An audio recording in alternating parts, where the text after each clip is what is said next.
tanghali po. Oras na para sa maiinit na balita.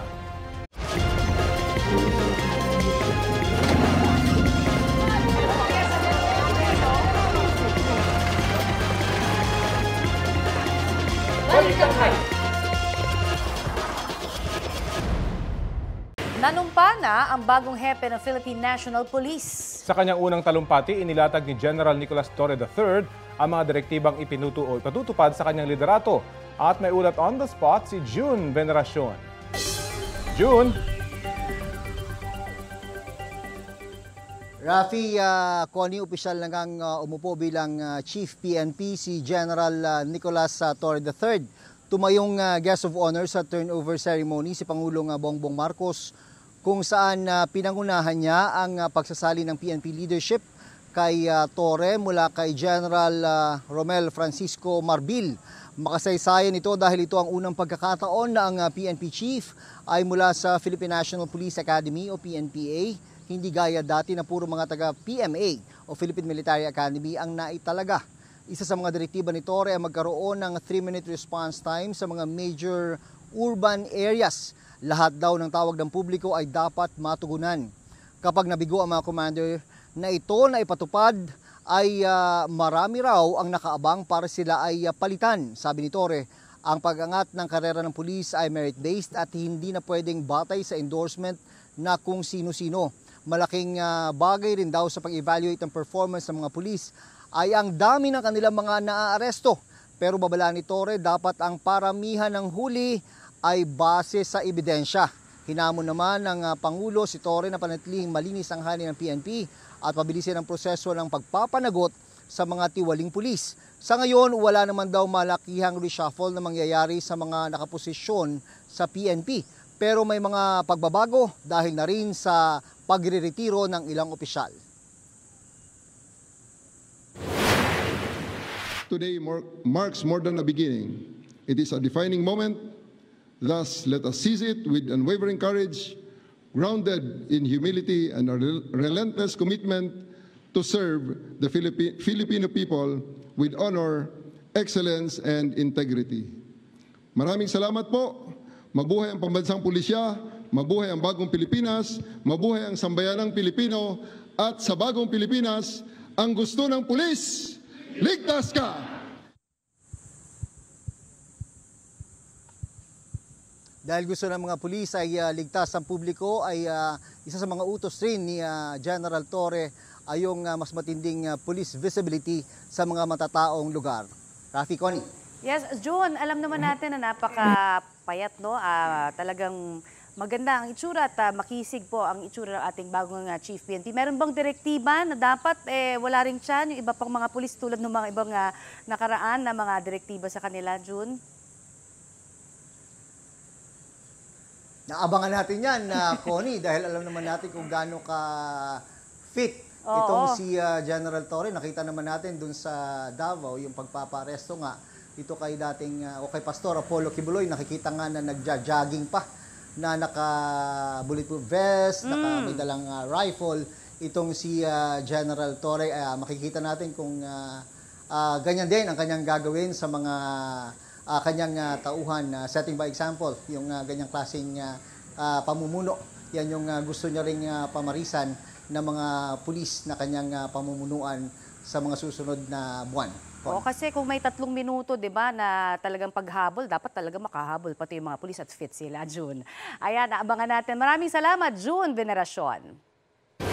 Naging maugong na ang pangalan ni Police General Nicolas Torre III bago pa naging PNP Chief. You are under arrest for obstruction of justice, 1829, sir. Let's go. Sige. Bosa, please. Bosa. Si Torre ang nanguna sa operasyon ng Criminal Investigation and Detection Group o CIDG nang arestuhin nitong Marso si dating Pangulong Rodrigo Duterte sa Villamor Air Base bago siya madala sa The Hague, Netherlands para humarap sa International Criminal Court. Siya rin ang nanguna sa pag-aresto kay Kingdom of Jesus Christ leader Pastor Apollo Kibuloy noong nakarang taon na ilang linggong nagtagal. Direktor pa siya noon ng Davao Police Regional Office. Ayon sa Malacanang, ang dalawang malalaking misyong ito kabilang daw sa mga naging dahilan sa pagpili kay Torre bilang bagong hepe ng Philippine National Police. Naging hepe si Torre ng Quezon City Police District hanggang magbitiw siya sa pwesto. Kaugnayan sa kontrobersiya na pinaboran umano niya ang road rage suspect at dating pulis na si Wilfredo Gonzales. Si Torre ang unang graduate ng Philippine National Police Academy o PNPA na hahawak sa pinakamataas na pwesto sa pulisya. Mga kapuso, postponed o pinagpaliban muna ang rehabilitation project sa EDSA. Kasunod po yan ang direktiba ni Pangulong Bongbong Marcos. Sa June 13 dapat sisimulan ang EDSA rebuild pero ipagpapaliban muna ito nang hindi bababa sa isang buwan. Gusto ng Pangulo mas pag-aralan pa ng Department of Transportation at Department of Public Works and Highways ang proyekto. Dati nang sinabi ng DPWH na posibleng tumagal ang EDSA rebuild ng 2 taon. Ang gusto naman ng Pangulo, mapabilis ito ng hanggang 6 na buwan lamang. Susunod naman daw sa direktibang yan ang DOTR at DPWH. Kasunod ng postponement ng EDSA rebuild, hindi rin muna ipatutupad ang odd-even scheme sa EDSA ayon sa MMDA. Hahanap din daw ang MMDA ng iba pang paraan para maibsan ang traffic sa oras na simula ng EDSA rebuild. Abiso sa ating mga motorista, may paggalaw po sa presyo ng ilang produktong petrolyo bukas. Sa anunsyo ng ilang kumpanya, may dagdag na 40 centavos kada litro sa gasolina. 30 centavos naman ang dagdag sa kada litro ng diesel, habang may bawas namang centavos sa kada litro ng kerosene.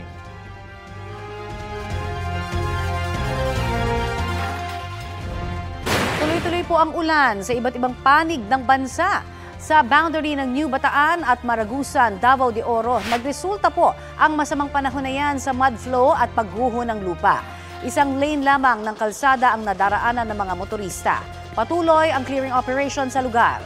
Nagka-landslide din sa barangay Maliko, San Nicolas, Pangasinan dahil sa malakas din po na ulan nitong weekend. Sinabayan pa yan ng malakas na hangin. Yung pag-ulan na yan sa ilang panig po ng Lawag, Ilocos Norte.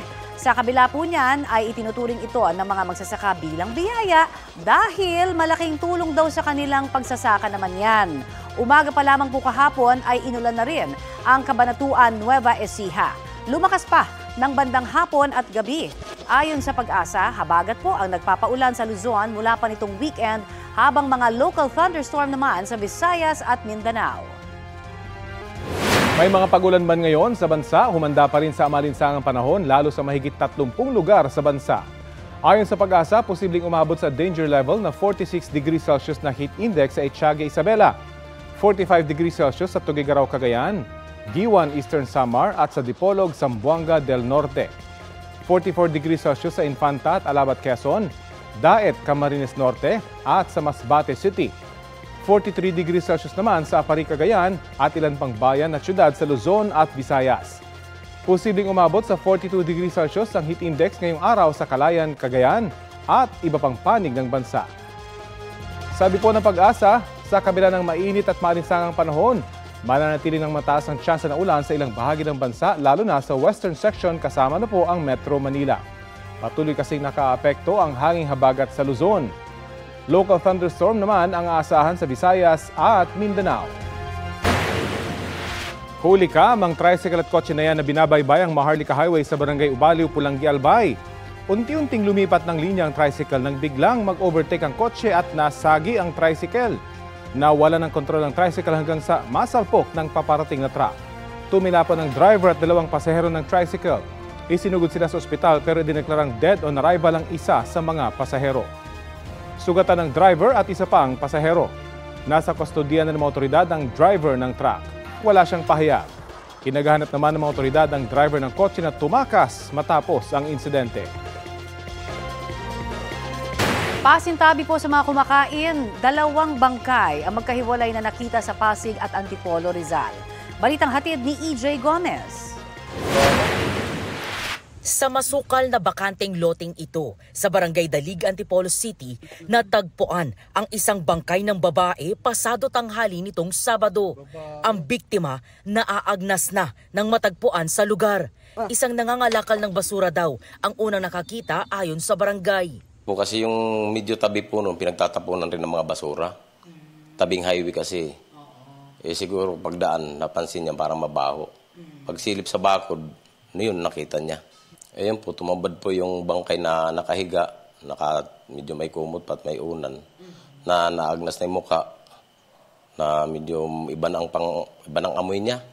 mabaho na. Yung babae nakahiga, tapos may mga dala siyang parang mga gamit, mga damit-damit. Pinagtulungang buhatin ang bangkay mula sa gitnang bahagi ng bakanting lote palabas sa highway. Hindi pa tukoy ang pagkakakilanlan ng bangkay, pero ayon sa barangay, posibleng hindi residente ng Barangay Dalig ang biktima. Sa ngayon po ma'am, wala naman pong naghahanap pa na residente ng Barangay Dalig para kung may nawawalang kamag-anak, wala naman po. Napag-alam mo parang medyo pag-alagala lang yata yung tao na yun, yung babae. Patuloy ang investigasyon ng pulisya sa insidente. Sa ilog na ito sa Barangay Santolan sa Pasig City, isang bangkay ng lalaki ang nakitang palutang-lutang kahapon. Ang lalaki nakitaan ng dugo sa ilang parte ng katawan, bakas din ng dugo sa kanyang damit. Nakita namin may duguan siya sa ilong, may dugo sa tenga, sa ulo may bukol at saka sa leeg, at saka yung tuhod niya may damage, at saka sa mga siko. Tapos yung kamay niya sa daliri, nandun yung bag niya nakapulupot. Base sa investigasyon ng mga otoridad, posibleng ilang araw nang nasa ilog ang bangkay. Inaalam pa ang pagkakakilanlan ng lalaki na posibleng dayo raw. Sa ngayon ma'am dito sa Santolan, wala pa kaming alam na missing person. Kaya alam ko, galing sa ibang lugar po. Kasi ma'am, ang daloy ng tubig, pababa po. Hanggang dito sa Santolan, river ng Pasig, up to Floodway. EJ Gomez, nagbabalita para sa GMA Integrated News.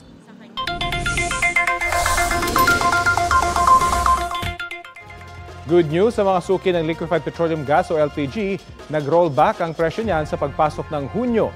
Para sa Petron, may tapos yan na 1 peso and 75 centavos kada kilo. 1 peso and 64 centavos naman ang tapyas sa kada kilo ng LPG ng Sulain. Ang rollback ay dahil sa pagbabari ng presyo nito sa pandaigdigang merkado.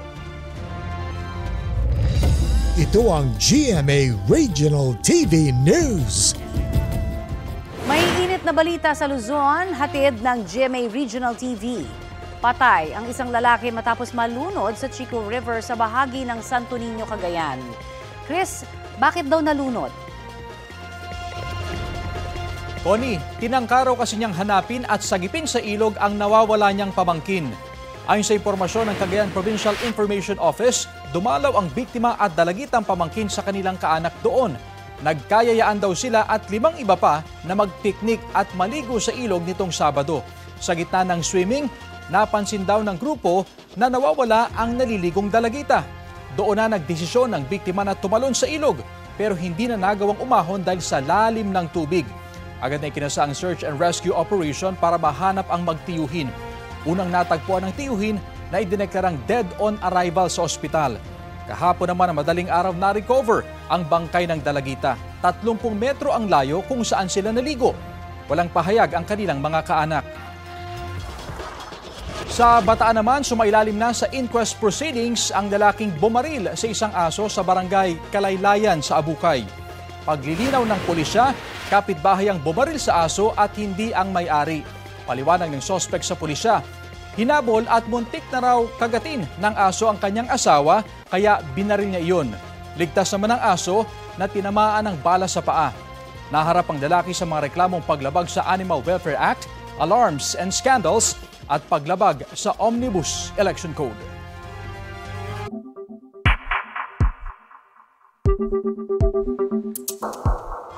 Naniniwala ang isa sa mga lider ng Kamara na itutuloy ng mga senador ng 20th Congress ang impeachment trial ni Vice President Sara Duterte.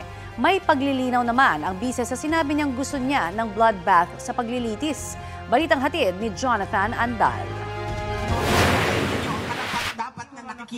Noon pa man, gusto na raw ni Vice President Sara Duterte na humarap sa impeachment trial para malinis daw ang kanyang pangalan. May petisyon pa rin naman sa Korte Suprema ang bise para pigilan ng trial pero hindi pa niya ito inaatras. How am I preparing myself mentally and emotionally? Well, emotionally, I don't feel anything at all anymore about the impeachment. Ikinuwento yan ng bise habang nasa Hague, the Netherlands. Tinanong din ng bise tungkol sa pahayag niya noon na gusto niyang magkaroon ng paglilitis dahil gusto niya ng anyay bloodbath. We have always said that the impeachment is a political persecution. If it's a persecution, it's some sort of crucifixion against me. When there's a crucifixion, there's blood. So it's a bloodbath, my bloodbath. So I'm just sad that many people refuse to understand the context wherein I give statements. Ang pagkumpara ng bise ng kanyang impeachment trial sa crucifixion o pagpapapako sa krus, tinawag ng isa sa mga leader ng Kamara na drama lang. Hindi kailangan ng drama dito. We don't even have to resort to language such as that. Kung naniniwala ang ating Vice Presidente at ang kanyang mga kakampi na wala silang kasalanan, na wala silang pananagutan, iharapin nilang. Dahil unahin daw muna ng Senado ang mga nakabinding panukalang batas, inusog ang pagbasa ng articles of impeachment laban kay VP Sara sa Senado. Sa June 11, 2 araw bago ang sine die adjournment ng 19th Congress sa June 13. At this point, sir, I really do not know if the impeachment trial will push through. But I told the defense team that they should prepare for whatever eventuality. Si House Assistant Majority Leader Representative Judah Sidre naniniwala pa rin itutuloy ng Senado ang impeachment trial kahit pa tumawid ito sa 20th Congress. Aniya, nangyari na rin daw ang ganitong sitwasyon sa Amerika kung saan kinopya ng Pilipinas ang proseso ng impeachment. Pinakakilala doon si President Bill Clinton na impeach sa isang kongreso at nagkaroon ng trial sa kabilang kongreso. Gusto ko na lang panghawakan yung sinabi ni Senator Jingo Estrada na gagampanan ng Senado ang kanilang constitutional duty na italakayin ang impeachment. Jonathan Nandal, nagbabalita para sa GMA Integrated News. Kahit postpone ng isang buwan ang EDSA rebuild, tuloy pa rin daw ang pagpapatupad ng no-contact apprehension policy sa ilang kalsada ayon sa Department of Transportation. May ulat on the spot si Joseph Moro. Joseph! Rafi, bago yan ay nagpapahanap nga ng mas mabilis at mas epektibong paraan si Pangulong Bongbong Marcos para i-rebuild ang EDSA. Kaya yung naipresentang plano ng DPWH na lane by lane na pagkukumpuni nito ay itinuturing muna na scrap o ibinabasura. Ayon naman kay Transportation Secretary Vince Dizon, tulad ng inanunsyo ng Pangulo kahapon, suspendido muna ang EDSA rebuilding at ang kaakibat na odd-even scheme na para sa EDSA na ipapatupad sana para ma-manage ang traffic doon. Isang buwan ng suspension, Rafi, ito ay para humanap ang DPWH na mas epektibong paraan para gawin ng EDSA at kung kaya ay gawin ito sa loob ng 6 na buwan lamang sa halip na 2 taon. Hindi raw uubra yung sinabi ng DPWH na lane by lane na pagkukumpani. Ayon kay Dizon, ang pagsuspinde sa EDSA rebuild ay ginawa ng Pangulo matapos sumunong maabisuhan siya na may mas epektibong mga paraan at na hindi masyadong magdudulot ng aberya sa mga tao. Samantala, sinabi ni Secretary Dizon na tuloy pa rin ang pagpapatupad naman ng no-contact apprehension policy o NCAP na ibang usapin sa EDSA rebuild. Ito ay may kaugnayan naman sa pagpapatupad ng Metro Manila Traffic Code sa buong Metro Manila. Kanina nga, nag-turnover ng ilang pas 50 na mga reklamo ng mga motoristang nagtatakip ng plaka para makatakas sa NCAP ang MMDA sa Land Transportation Office. Babala ng LTO at MMDA, maaaring makasuhan ng kasong kriminal ang mga motoristang gagawin ito. Narito po ang pahayag ni Secretary Dizon tungkol sa pagsususpinde ng EDSA rebuild. I think he was responding, number one, to people who have told him that there is a better way, that there is a non-conventional way. And that non-conventional way will address public concerns on the length of time that we all have to suffer. Ayon naman, Rafi, kay DPWH Secretary Manuel Bonoan ay nire-revise na nila yung EDSA rebuild plan at ang target nila ay yung magawa nga yung gusto ng Pangulo na 6 months hanggang 1 taon lamang ito gagawin sa halip na 2 taon na muna ipagdurusan ng ating mga motorista. Rafi. Maraming salamat, Joseph Moro. Halos 800 million pesos na halaga ng iba't ibang uri ng equipment at sasakyan ang ngayon ay pagmamay-ari na ng National Irrigation Authority. Bahagi po yan ng ikatlong tranche ng refleeting ng ahensya. May ulat on the spot si Ian Cruz. Ian? Yes, Connie, pinangunahan nga ni na Pangulong Bongbong Marcos at NIA Administrator Eddie Guillen yung seremonya ng pagtatalaga sa mga biniling equipment at sasakyan dito sa lungsod ng Taguig. Connie, ito na nga yung ikatlong yugto ng pagmamahagi ng mga sasakyan at equipment ng NIA sa kanilang refleeting program. Sa kabuuan na halos 800 million pesos na ikatlong tranche ay kinabibilangan ng pagbili ng 229 na units ng iba't ibang uri ng equipment at mga sasakyan. Ang inisyatibo ay bahagi ng pagsisikap ng NIA na gawing moderno ang mga kagamitan para mapabuti ang operasyon, aktibidad sa field at matiyak ang napapanahong pagpapatupad ng mga proyekto sa irigasyon sa buong bansa. Una nang ipinamahagi ng Pangulo ang mga equipment at sasakyan sa unang refleeting program noong December 2023 sa Subic, Zambales at sa ikalawang bahagi ng programa sa Mexico, Pampanga na may kabuuan na halaga na 1.5 billion pesos. Ang pagpapaganda ng irigasyon ay pangunahing prioridad ng NIA dahil ang food security ay kabilang sa 8-point socio-economic agenda ng Administrasyong Marcos. At Connie, sinabi nga ng Pangulo sa kanyang talumpati na mahalaga na magkaroon ng maganda at sapat na patubig para sa ating mga magsasaka dahil ito raw ay nangangahulugan ng mas magandang ani para sa kanila at nangangahulugan din siyempre ng mas malaking kita para sa ating mga magsasaka. Yan muna ang latest mula rito sa Taguig. Balik sa iyo, Connie. Maraming salamat, Ian Cruz. Ito ang GMA Regional TV News. Balita sa Visayas at Mindanao mula sa GMA Regional TV. Buhay ang naging kapalit sa pagmamagandang loob ng isang barangay tanod sa Iloilo City. Cecil, paano man itong sa ganyan? Rafi, patay matapos saksakin ang barangay tanod na rumiresponde lang sana sa gulo sa Mulod District. Base sa investigasyon, tinangkang awatin ng tanod ang away, pero hindi umano nakinig ang isang grupo. Nang umalis ang biktima, sinundan siya ng mga miyembro nito. Doon na umano siya pinukpok ng kawayan ng isang menor de edad na kasapi ng grupo. Pagkatapos sinaksak umano ang biktima ng 25 anyos na si alias Jetjet. Kwento naman ng isang saksi, ang tanod umano ang unang nanakit kay alias Jetjet, kaya hinabol siya ng sospek at gumanti. Patuloy ang investigasyon. Gayon din ang paghahanap sa sospek at sa kasamahan niyang menor de edad na nanghampas sumano ng kawayan. Namatay habang ibinabiyahe papunta rito sa Visayas ang hindi bababa sa 20 aso at pusa galing dyan sa Luzon. Sa ipinakitang video ni Cebu City Veterinarian Dr. Alice Utlang, kita ang sinapit ng mga hayop na nasa kulungan. Posible anyang heat stroke ang ikinamatay ng mga ito. Sarado raw kasi ang pinaglagyan ng mga ito sa barko. Iimbestigahan din nila ang insidente. Makikipag-ugnayan din daw sila sa shipping company na may-ari ng barko kung saan isinakay ang mga hayop. Kabilang kasi sa mga pulisiya sa pag-transport ng mga alagang hayop ay dapat nasa kaaya-aya o air-conditioned na lugar sa barko ang mga ito.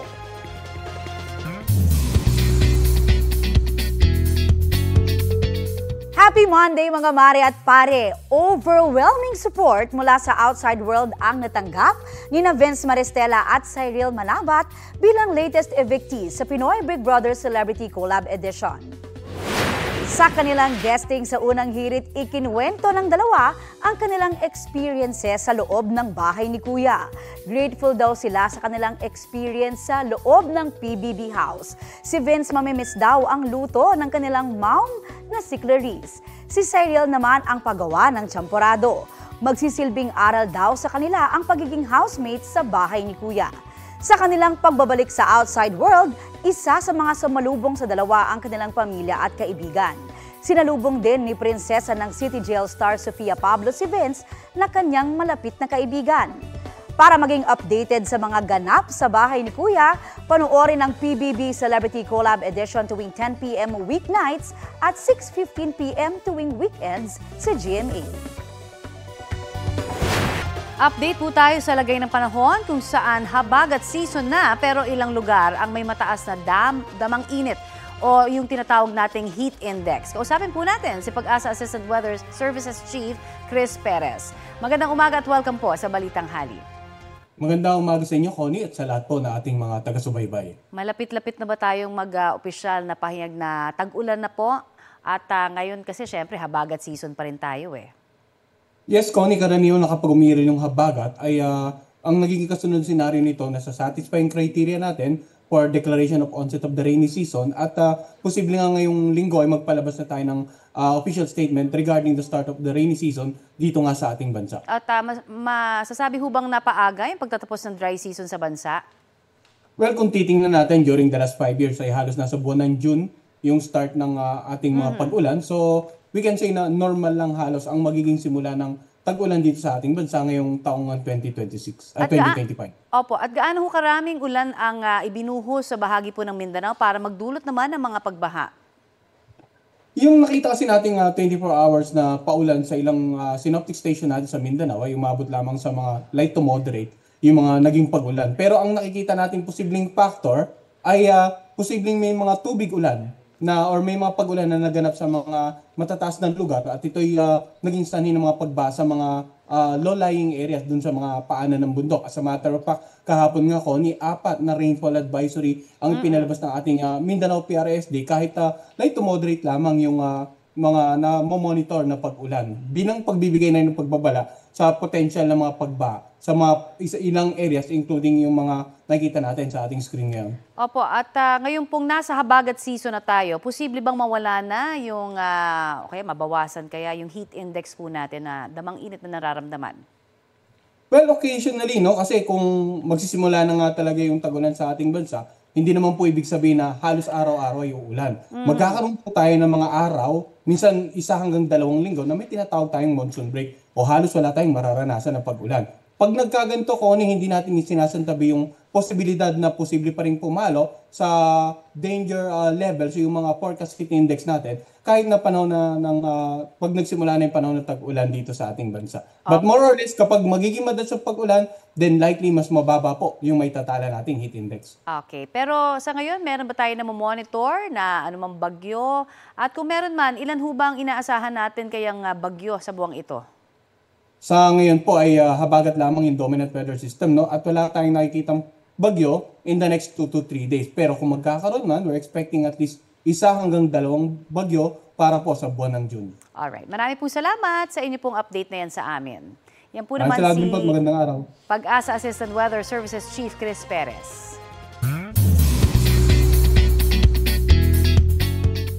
Ready nang magpamalas ng Beauty with a Purpose si Miss World Asia 2025 Krishna Gravides.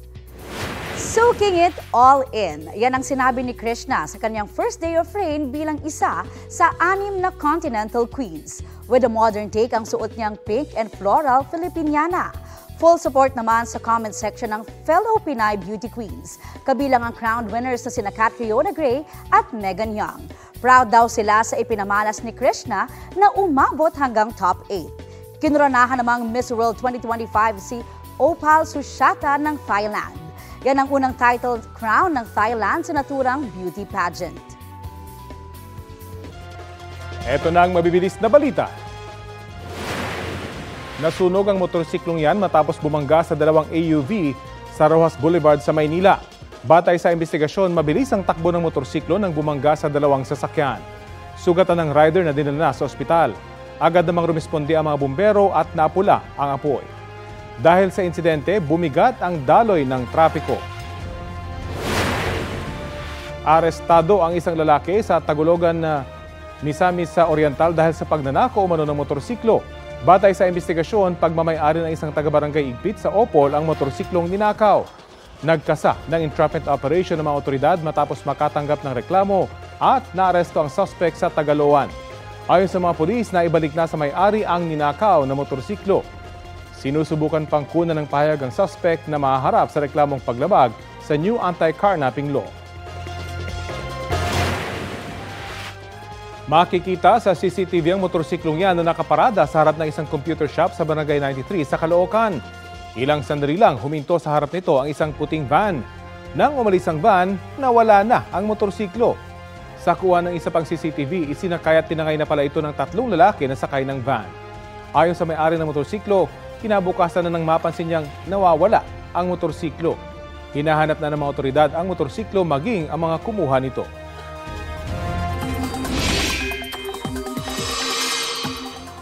Pinaghahanda muli ng pag-asa ang ilan nating mga kapuso sa maulang panahon ngayong pong Lunes. Ayon sa ahensya, asahan ang malalakas na ulan sa mga susunod na oras sa Ilocos Norte, Ilocos Sur, La Union, Pangasinan, Zambales at Bataan. Dahil dyan, mataas po ang banta ng baha o landslide sa mga nasabing lugar kaya maging alerto.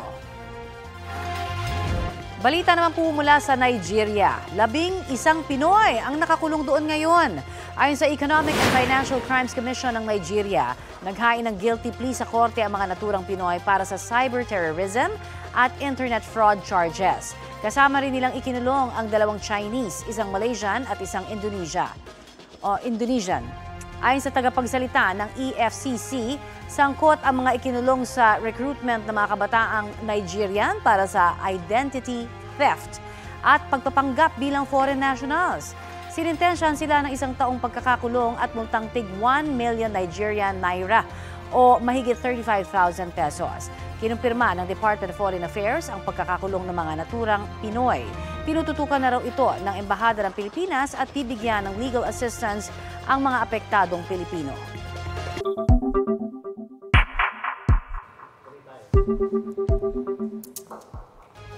Kinwestiyon ni outgoing Senate Minority Leader Coco Pimentel ang pag-usog sa schedule ng impeachment trial laban kay Vice President Sara Duterte. Ang isa naman sa mga kaalyadong Senator-elect ng Vice, naniniwalang hindi siya mapapatalsik sa pwesto. Balitang hatid ni Mav Gonzalez. Hindi pa man nagsisimula ang impeachment trial ni Vice President Sara Duterte, naghamon ang mga kaalyado niyang uupo bilang Senator Judge na kasama rin niya ngayon sa The Hague. Lintik lang ang walang ganti. Pumanda sila. Ayaw niyong tumigil. Purbahan natin. They will not be able to remove the Vice President. Itaga mo sa bato yan. Itaga niyo sa bato yan. Walang mangyayari. The Vice President will stay as Vice President. Sabi ni Presidential Sister Senator Amy Marcos, masaya siyang nausog ang kalendaryo ng impeachment dahil marami pang panukalang batas na dapat ipasa bago matapos ang 19th Congress. Mula June 2 sa June 11 na ang presentation ng impeachment charges, pag-convene ng impeachment court at panunumpa ng senator judges. Para sa akin yun ang importante, makatulong sa tao at tigilan na ang pangunguna ng pampulitikang impeachment na yan. Pero sa kabilang banda, bakit inuurong yung impeachment? Tanggapin ninyo, talo na ang impeachment. Yun lang yun. Kahit ngayon, kahit sa Hulyo pa, talo na. Dismayado naman si outgoing Senate Minority Leader Coco Pimentel na binago ni Senate President Cheese Escudero ang impeachment calendar. Noong February 2025, nagpalabas na ng impeachment calendar si SP. Di ba dinibate natin dati yun na forthwith. Dapat nga hindi mo na hinihintay ang June 2. Pero siya na ang nasunod kasi lumipas na yung panahon. Dagdag ni Atty. Domingo Cayosa, tila dinidribble ng Senado ang impeachment ni VP Sara. Even if you look at the rules of the Senate itself, malinaw naman na pag may impeachment, it takes precedence over the ordinary legislative work. After pinangakuan niya ang taong bayan, nung nagpo-complain na bakit dinidribble niya ito, pinapatagal niyo, dapat ito sa lalong madaling panahon ayon sa konstitusyon. Mahalaga raw na marinig ang magkabilang kampo, lalo't mabibigat ang paratang laban sa bise. Sana raw, hindi na umabot pa sa puntong makialam ang Korte Suprema. Kahit they will say merong impeachment, eh kung madi-delay na naman yung prosesos, it's not fair to the accused, it's not fair to the prosecutors, it is not fair to the Filipino people. Bukod sa issue ng schedule, sabi ni dating Senate President Tito Soto, kailangan ding linawin ng Senado kung paano ang gagawin sa mga re-electionist. Manunumpa na kasi sila bilang Senator Judge sa June 11, pero magtatapos ang termino nila sa June 30. Si Pia Cayetano, member siya ngayon. Okay, kasi re-elect siya. Oo. Okay. Sasabihin niya, continuing ba siya? Hindi. June 13 tatapos yung term niya. June 13 ng alas 12 ng tanghali. Ang daming bagong questions. Senator Ulises. Oo, ang daming questions nga. Yun ang ano nun eh. Oo. Yun ang sitwasyon Kaya nun. justiciable hindi talaga. pwedeng sabihin na, hindi, ano yan eh. Incumbent yan eh. Oo, hanggang June 30, incumbent. Okay. July 1, bagong Hintay Senator pa. Ulises siya, bagong term ulit siya. Pero convening July 28 pa. Ang continuing yung 12 2028 Hindi naman pwedeng matatapos. Hinihingan pa namin ng tugon si Senate President Escudero. Mav Gonzalez nagbabalita para sa GMA Integrated News.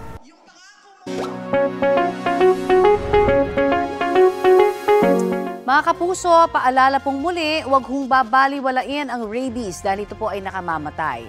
Ang mga gusto magpabakuna kontra rabies, dagsa sa San Lazaro Hospital sa Maynila ngayon pong Lunes ng umaga. Paalala ng pamunuan ng ospital, meron ding libreng rabies vaccine sa mga local government unit. Dapat daw taasan ng mga LGU ang dami ng mga nababakunahan kada araw. Dapat din daw makontrol ng mga LGU ang populasyon ng mga pagala-galang aso at pusa at bakunahan ang mga ito. Sa tala ng Department of Health, mahigit 400 ang naitalang kaso ng rabies noong 2024. 97% ng mga kasong yan ay dulot ng hindi bakunadong hayop. 100% ang fatality rate o lahat ng pasyente ay namatay.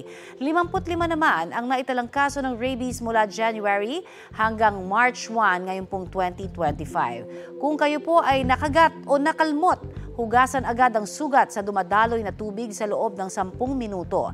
Linisan ito ng alcohol o povidone iodine at pumunta agad sa Animal Bite Center at ospital para matingnan po kayo ng doktor at kayo ho ay mabakunahan. Mahalagang kumpletuhin ninyo rin ang susunod pang doses ng rabies vaccine para mas maging epektibo ito. Nagbabala ang Department of Health sa pagkalat ng mga pekeng balita o impormasyon kaugnay ng mga bagong kaso ng monkeypox o mpox sa bansa. Nitong weekend, inilunsad naman ng ahensya ang kampanya kontra yosi at vape. Narito po ang aking report. Inilunsad ng Department of Health ang kampanya kontra paninigarilyo at paggamit ng vape. Dito, pinakilala ang mga mascot ng kampanya, sina Yosi Kadiri, Ate Rose Eva Lee at si Vape Sulasok. Si Eva Lee at saka si Vape Sulasok at saka si atherosclerosis. So, pinapakita nito yung mga sakit na makukuha sa vaping. Yung atheros, yun yung atherosclerosis. Yung Eva Lee, E-Valley or e-cigarette and vape associated lung injury. Mas marami pang chemicals yung vape. So very dangerous talaga na nalululon yung mga kabataan sa vaping. So yun yung mensahe namin. Sana talagang masunod yung batas. Pag below 18, hindi magve-vape. Humingi rin ng media ng update tungkol sa mga kaso ng mpox sa bansa. Kabilang ang tungkol sa mga viral video na nagsasabing magsuot ng face mask para maiwasan ang pagkalat ng mpox. Naku, yan ang problema sa ating social media. Ang daming misinformation. Kahit nakamask ka, kung may skin-to-skin contact ka, magkaka-mpox ka. Sa mpox po, walang tulong yung face mask. Taliwas sa sinabi ni Health Secretary Ted Herbosa, ilang LGU at health office na ang naunang nagrekomendang magsuot ng face mask tulad sa Davao del Sur, Cagayan de Oro at Cotabato. Gate pa ni Herbosa, hindi dapat mangamba dahil mild variant lang daw ng mpox ang nasa bansa ngayon. Hindi rin daw totoong tumataas ang kaso ng mpox sa Pilipinas. Lahat ng mpox na na-detect namin ay clade 2. Ang Public Health Emergency of International Concern ay clade 1B mpox. Wala pong ganun sa Pilipinas kahit last year. In fact, nung nireview namin yung statistics ng mpox last year at this year, mas mababa po ang cases ng mpox. So, sa science, walang increase ng mpox. Nagbabala rin ng DOH laban sa mga peking Facebook post tungkol sa lockdown bunsod ng mpox. Sex, sorry. Mpox pa rin to. Mpox na naman. Iyo ko na. Ikaw na lang support niyan. Sir, kasi sa online, yung kumakalat na ano... Problema natin, nakikinig tayo sa online. Itong mga experts... May lockdown daw po ng June 10? Opo. Wala. Lockdown does not work for mpox. Joy, lockdown does not work for mpox. Why? Because it's skin-to-skin contact. Lalo pag nag-lockdown ka, lalong mag-skin-to-skin contact. Kapag ang umaray, kaming nasa mga medical community, then makinig kayo. Okay. Kung katahimik kami, ibig sabihin, wala kaming nakikitang problema. Ayon sa DOH, hindi ang kabuuang bilang ng kaso ang kanilang tinututukan. Pag tumingin ka dun sa total, ang magiging impression is parang ang dami-daming kaso na natin. Simula noong 2024, 911 na. Tinitingnan natin is on a per month basis. Yung na-detect natin is less than 50 cases for May. Nanawagan din ng DOH sa publiko na iwasan ang mga maling impormasyon tungkol sa Mpox. Patuloy din daw ang kanilang pagbabantay at pag-iingat na hindi makapasok ang mas malubhang Mpox Clade 1B variant sa bansa. Rafi Tima nagbabalita para sa GMA Integrated News.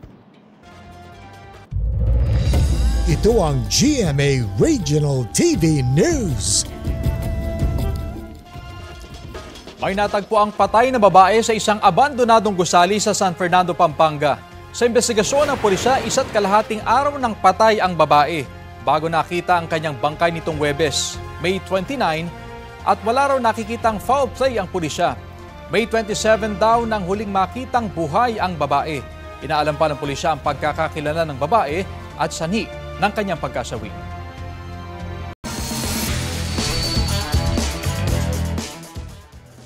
Muling pinatunayan ni Pinoy Olympian Ernest John E.G. Obiana na siya pa rin ang King of Asian Pole Vaulting. Nakuha ulit ni Obiana ang ginto sa 2025 Asian Athletics Championships sa Gumi, South Korea matapos siyang ma-clear ang 5.77-meter mark. Ito na ang 3-peat win ni Obiana mula na maging gold medalist sa parehong kompetisyon noong 2019 sa Dubai at 2023 sa Thailand. Sa kanyang Instagram, shinare rin ni Obiana ang isang groupie kasama ang kanyang fellow winners. Silver medalist ang China at bronze medalist ang Thailand. Heartbroken. Ganyan inilarawan ni Direk Mark Reyes ang pagpanaw ni TGIS star Roderick "Red" Sternberg. Sa kanyang Instagram, isinare ni Direk Mark na nakumpirma niya ang balita sa misis ni Red na si Sandy Sternberg. Mahalaan niya ng TGIS barkada si Red at binibigyan ng kanilang kasamahan ng isang group hug. Nag-post din sa kanilang social media pages ng mensahe ng pakikiramay ang TGIS co-stars na sina Angelo De Leon at Michael Flores. Pumanaw ang 90s heartthrob na kilala sa karakter na si Kiko sa edad na 50 nitong May 27. Hindi na idinetalya ni Sandy ang dahilan ng pagpanaw ng kanyang mister. Sa ngayon, humihiling muna sila ng panalangin at privacy sa panahon ng kanilang pagluluksa. Samantala, iginiit ng kampo ni Arnie Teves Jr. na walang special treatment para sa dating congressman habang nakakulong sa NBI detention facility sa New Bilibid Prison sa Muntinlupa. Sabi ng abogado niyang si Ferdinand Topacio, may makakasama si Teves sa detention cell, gagamit ng common toilet at ventilador. Unang sinabi ng NBI na hiniwalay muna si Teves sa ibang detainee para masanay siya sa kulungan. Mananatili si Teves roon hanggat walang commitment order mula sa korte. Si Teves ay akusado sa mga kasong pagpatay sa Negros Oriental, kabilang po ang pagiging mastermind umano sa pamamaril kay nooy Negros Oriental Governor Roel Degamo at siyam na iba pa noong March 4, 2023. Dati nang itinanggi ni Teves ang mga akusasyon.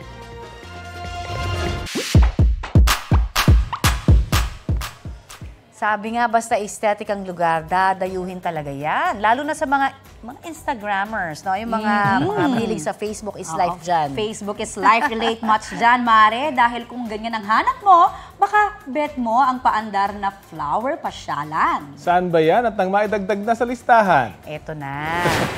Ipin na sa inyong virtual maps ang Buwakan ni Alejandra, ang blooming tourist spot sa Balamban, Cebu. Magaganda ang mga bulaklak saan ka man lumingon. Vibrant ang colors kaya perfect sa mga mahilig mag-picture. Lahat ng yan ma-experience sa halagang 100 pesos.